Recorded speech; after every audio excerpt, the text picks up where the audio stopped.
Me casé creyendo que me unía a una familia, y terminé enfrentándome a todos. Durante el noviazgo pensé que había tenido suerte. No solo me estaba enamorando de una mujer con la que me sentía cómodo, escuchado y respetado, sino que además parecía venir de una familia muy unida. De esas que se reúnen seguido, que opinan de todo, que están presentes en cada decisión importante. Yo lo veía como algo positivo. Crecí en un entorno mucho más distante y, en el fondo, siempre pensé que eso era lo que quería para mi propia vida: cercanía, apoyo, sensación de pertenencia. Al principio, nada parecía fuera de lugar. Su madre era intensa, sí, pero siempre lo justificaba como preocupación.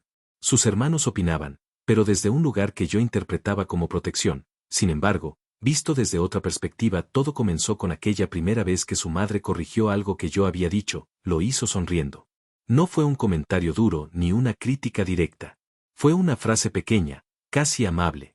No, él quiso decir otra cosa, aclaró, mirándome solo un segundo antes de seguir hablando. Yo asentí.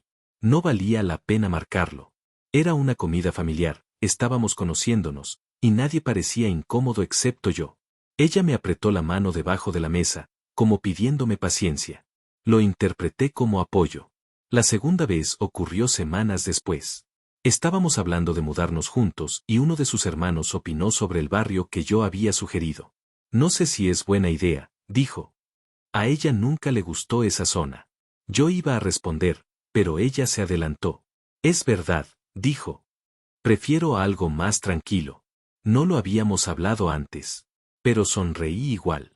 Pensé que era una diferencia normal, algo que se ajustaría después. Durante el noviazgo, ese tipo de cosas pasaban seguido.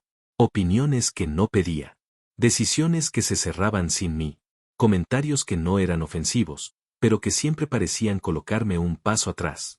Cuando lo mencionaba, ella tenía la misma respuesta, dicha de distintas maneras. No lo hacen con mala intención. Así son ellos. Solo se preocupan por mí. Yo quería creerlo. Elegí creerlo. Había momentos en los que me sentía observado, evaluado sin que nadie lo dijera en voz alta. Como si cada gesto mío se comparara con una versión previa de su vida que yo no conocía del todo.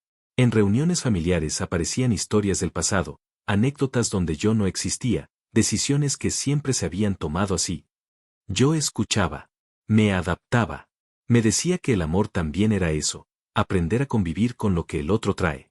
Nos comprometimos rápido. No por presión, sino porque todo parecía avanzar con naturalidad. Yo sentía que estaba entrando a una vida ya formada y pensé que, con el tiempo, encontraría mi lugar. No quería ser el que pusiera límites demasiado pronto. No quería parecer desconfiado, rígido, difícil. Después del matrimonio, esas pequeñas cosas dejaron de sentirse aisladas. Su madre empezó a aparecer sin avisar. No entraba como visita, entraba como costumbre. Abría la nevera, opinaba sobre la casa, preguntaba cosas que no le correspondían. Siempre con una sonrisa. Siempre con ese tono que hacía difícil decir esto no me gusta sin quedar como el exagerado. Una vez, mientras acomodaba algo en la cocina, dijo.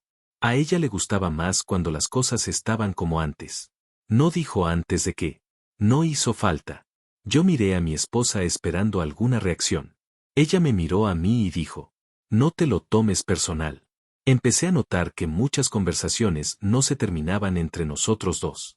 Que discusiones privadas reaparecían, suavizadas, en comentarios familiares. Que cosas que yo había dicho en confianza ya no eran solo nuestras. Todavía no había una pelea clara. Todavía no había una traición evidente. Pero había una sensación constante que no sabía cómo nombrar, la de estar entrando a un lugar donde las reglas ya estaban escritas, y yo no había participado en ninguna. Aún así, seguí adelante. Porque no quería ser el problema. Porque me decía que entender era amor. Porque pensé que adaptarme era parte del compromiso. Todavía no sabía hasta dónde podía llegar todo eso. Pero ya empezaba a entender algo incómodo. No me había casado solo con una mujer. Me había casado con una dinámica. Y esa dinámica no estaba pensada para incluirme. Actualización 1. No hubo un punto exacto en el que pudiera decir aquí empezó el problema. Lo que hubo fue una cadena de pequeñas decisiones que tomé para que la convivencia fuera más fácil, para todos menos para mí. Empecé a elegir mis batallas. O, más bien, a no elegir ninguna. Si algo me incomodaba, lo dejaba pasar. Si una opinión ajena se colaba en una decisión que era nuestra, me decía que no valía la pena discutir. Si una conversación me dejaba con esa sensación amarga en el estómago, la justificaba antes de que llegara a convertirse en reclamo. Me repetía que estaba siendo maduro, que estaba siendo comprensivo, que así funcionan los matrimonios que duran para toda la vida. Con el tiempo, entendí que no estaba evitando conflictos, estaba entrenándome para desaparecer sin ruido. Las dinámicas en casa se fueron deformando despacio. Ya no era solo la presencia física de su familia, sino la forma en que ocupaban espacio incluso cuando no estaban ahí. Las decisiones importantes parecían venir con un ya lo hablamos implícito. Yo me enteraba tarde. O peor, me enteraba cuando ya no había nada que decidir. Lo comenté con mi mamá, me decía. ¿Cree que sería mejor hacerlo así? No me preguntaba si estaba de acuerdo. Me informaba. Cuando intentaba marcarlo, la respuesta era siempre la misma, envuelta en un tono que hacía parecer mi incomodidad como una exageración. No lo dicen por mal. Es su forma de ser. Solo quieren lo mejor para mí. Yo asentía.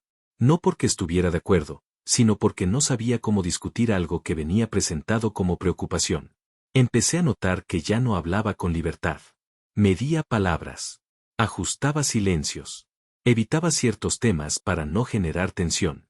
Y sin darme cuenta, empecé a llegar a casa cansado, incluso en días tranquilos. Había noches en las que me sentaba en el sofá y sentía que estaba acompañado, pero no respaldado. No era soledad física. Era algo más difícil de explicar, la sensación de que mi lugar dentro del matrimonio dependía de lo bien que supiera adaptarme a una estructura que no había elegido. Intenté hablarlo con ella más de una vez. No desde el reproche, sino desde el cansancio. Siento que no tenemos espacio propio, le dije una noche. Como si todo se discutiera en otra parte antes de llegar a nosotros. Me escuchó. De verdad lo hizo. Pero la respuesta fue la misma. Ellos solo se preocupan por mí, dijo. No entiendo por qué te afecta tanto. Ahí empecé a darme cuenta de algo incómodo, lo que para mí era invasión, para ella era normalidad. Yo estaba tratando de construir límites en un lugar donde nunca habían existido. Lo más inquietante fue notar cómo lo íntimo dejaba de serlo. Conversaciones que solo habíamos tenido ella y yo reaparecían, suavizadas, en comentarios familiares. Opiniones que yo había compartido en privado eran respondidas por terceros, como si hubieran estado presentes. Una tarde, su madre me dijo algo que me dejó helado. A ella le cuesta mucho cuando siente que no la entienden. No había forma de que supiera eso sin que alguien se lo hubiera contado. Miré a mi esposa. No negó nada. Solo dijo, no me gusta cargar sola con las cosas. Y ahí entendí que no estaba siendo malintencionada. Estaba siendo coherente con una forma de vivir que yo no compartía. Aún así, no pensé en irme. No pensé en terminar nada. Me convencí de que, con paciencia, todo se acomodaría. Que una vez que se acostumbraran a verme como parte permanente de su vida, el ruido bajaría. Que solo necesitaba aguantar un poco más. Pero algo empezó a cambiar dentro de mí. Ya no esperaba que las cosas mejoraran. Empecé a esperar acostumbrarme a que no lo hicieran. Un día me escuché decir, casi sin pensarlo, está bien, no pasa nada. Y supe que esa frase ya no era tranquilidad. Era resignación. Todavía no había una traición clara. Todavía no había un estallido. Pero yo ya estaba cediendo espacio dentro de mi propio matrimonio. Y sin saberlo todavía, estaba a punto de descubrir que ese espacio no se quedaba vacío. Actualización 2. El segundo año todavía no había empezado y ya sentía que estaba viviendo en una casa donde cada decisión debía pasar por un filtro invisible. No era una regla explícita, nadie me dijo esto funciona así, pero lo entendí por repetición. Cada vez que proponía algo, mi esposa asentía, y luego aparecía una versión distinta de esa misma conversación, ya modificada por opiniones externas. Lo estuvimos hablando con mi mamá, me dijo una tarde, como si fuera lo más natural del mundo. Cree que sería mejor hacerlo de otra forma. No preguntó si yo estaba de acuerdo. Me informó. Empecé a notar que ya no éramos dos personas decidiendo juntas, sino una idea que se discutía en otra mesa y luego se traía de vuelta como conclusión.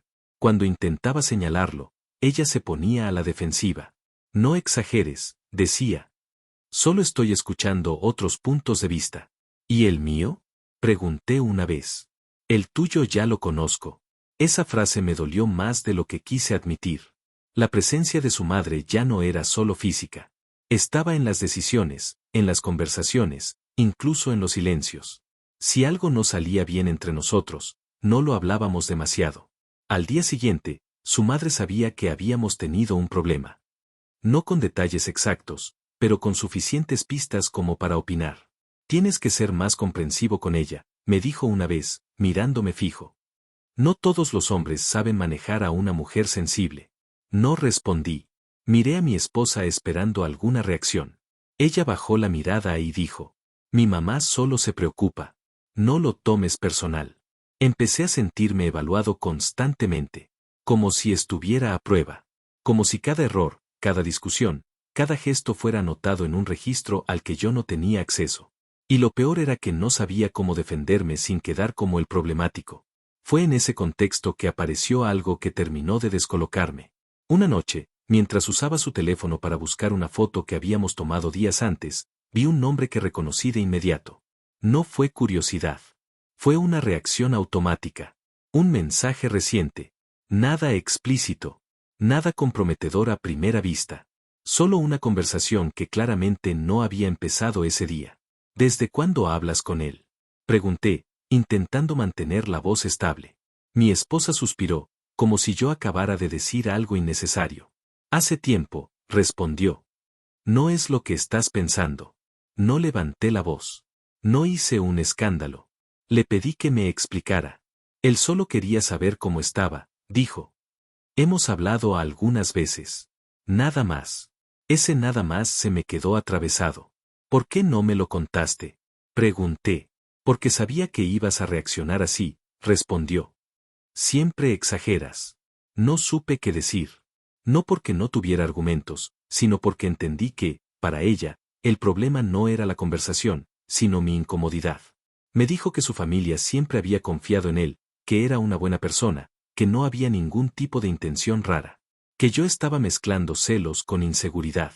No te estoy engañando, me aseguró. Solo necesito hablar con alguien que me entienda. Ahí fue cuando algo se acomodó mal dentro de mí. Durante días traté de convencerme de que estaba exagerando. Que hablar con un ex no era, por sí solo, una traición. Que el problema no era él, sino el contexto.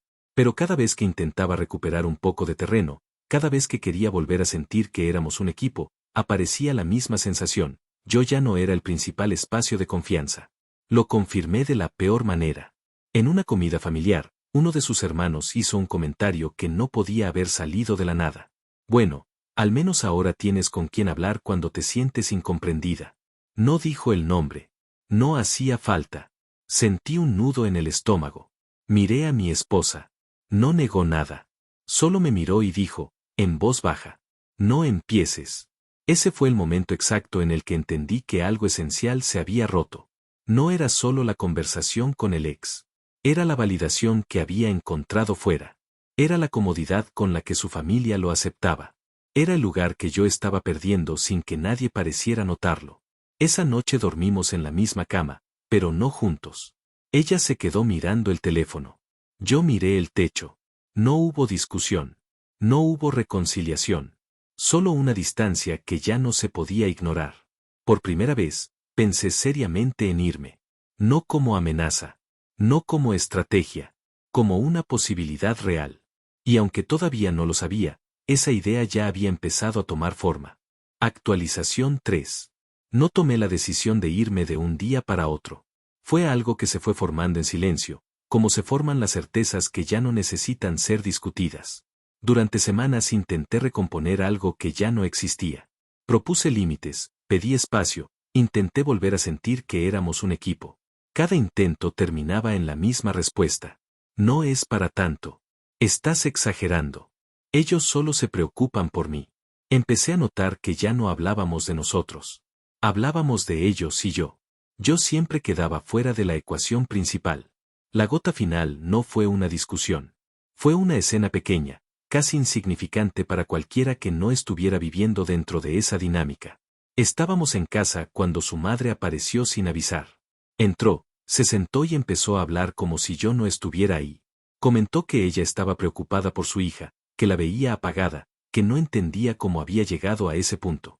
Ella no era así antes, dijo. Algo cambió. No me miró. No hizo falta. Mamá, ya hablamos de esto, respondió mi esposa. No empieces. Pero no la detuvo. Cuando se fueron, le dije que no podía seguir así, que no me sentía respetado, que ya no tenía un lugar claro en su vida. Me escuchó con los brazos cruzados, visiblemente cansada. Siempre haces esto, dijo. Todo lo conviertes en un ataque a mi familia. No es un ataque, respondí. Es un límite. Suspiró, como si yo estuviera siendo infantil. Si no puedes con esto, no sé qué decirte. Esa frase fue suficiente. Al día siguiente le dije que necesitaba irme. No como amenaza, no como castigo. Como una decisión.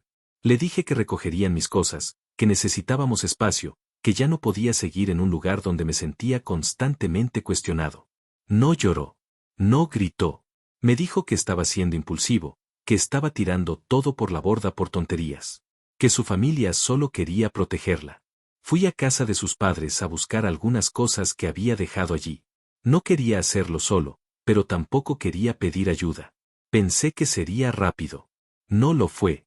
Su padre me estaba esperando. No levantó la voz. No hizo gestos bruscos. Pero se acercó demasiado. Cerró la puerta detrás de mí y me habló en un tono bajo, firme, como quien no necesita gritar para imponer presencia. ¿Así que te vas? Me dijo. Después de todo, intenté mantener la calma. Le dije que no estaba ahí para discutir, que solo quería recoger mis cosas. Mi hija está destrozada, continuó. Y tú te vas por tonterías. No son tonterías para mí, respondí. Se inclinó un poco hacia adelante. Los hombres de verdad no abandonan. Los hombres de verdad ponen límites, dije, casi sin reconocer mi propia voz. Uno de sus hermanos estaba en la sala. No dijo nada. Solo miraba. El otro apareció unos segundos después. Nadie intervino. Mi esposa estaba ahí, escuchando. No dijo nada para detenerlo. Cuando finalmente habló, fue para justificarlo. Está alterado, dijo. Solo se preocupa por mí. Ahí entendí todo. No iba a haber mediación. No iba a haber comprensión tardía. No iba a haber un momento en el que alguien dijera esto no está bien. Para ellos, yo ya no era el esposo. Era el problema. Recogí mis cosas en silencio. Nadie me detuvo. Nadie se disculpó. Nadie intentó entender. Cuando salí, sentí algo que no había sentido en meses, alivio. No porque doliera menos, sino porque ya no estaba dudando. No estaba dejando a una mujer. Estaba saliendo de un sistema donde nunca tuve un lugar propio. El matrimonio terminó poco después. Sin escándalos. Sin reconciliaciones dramáticas. Con distancia y papeles firmados. Hoy, cuando miro atrás, no pienso en la suegra, ni en el ex, ni en la discusión final. Pienso en lo mucho que confundí entender con aguantar.